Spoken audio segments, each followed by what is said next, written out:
right? And that's because a lot of feminine men out there too who do stuff like that, clearly, as we see, unfortunately. But if a woman is always purposely misinterpreting everything you say, like trying to make you seem like a cheater or a negative guy or insecure or anything like that, that's actually a sign she's trying to push you away. They start doing that when they lose attraction to you too. There's a lot of nuance to their mind. I always say women are the world. This is a Ronnieism right here. This is a twoism.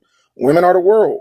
And you might say, oh, no way. Why do you think it's Mother Nature? The matriarch is the matrix. It's about their mind. That's the computer coding. Think about that, decode that. That's a genius line right there.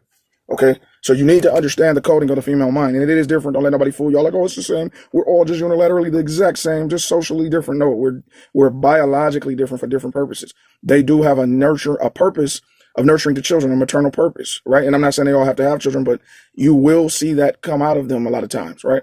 And they'll try to belittle a man like he's a child, okay? If he doesn't have a very strong spirit, mind, and social boundaries. And you stand by your boundaries by establishing them verbally, peacefully, okay? Assertively, but peacefully, and bounce. You leave, right?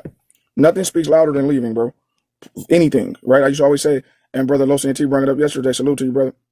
You remember my quote. You can like my granddaddy used to say, it takes two to tango, so I take my hat and leave, right? I'm not going to go back and forth. It's the same thing with the video games. Hey, let me take my game and go home. You can't get played when you take your game and go home, right?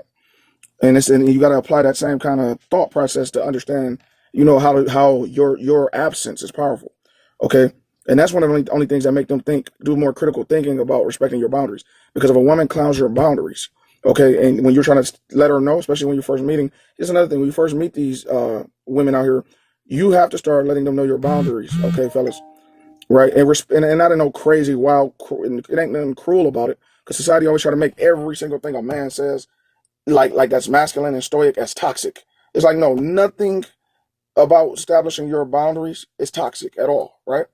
Just like a woman's boundaries is being established is not toxic. So both people and parties have boundaries. Anything without boundaries will not be respected, right? That's just like when I set some boundaries a week or two, whatever it was, a couple of weeks ago, a couple of people left my channel, and it was all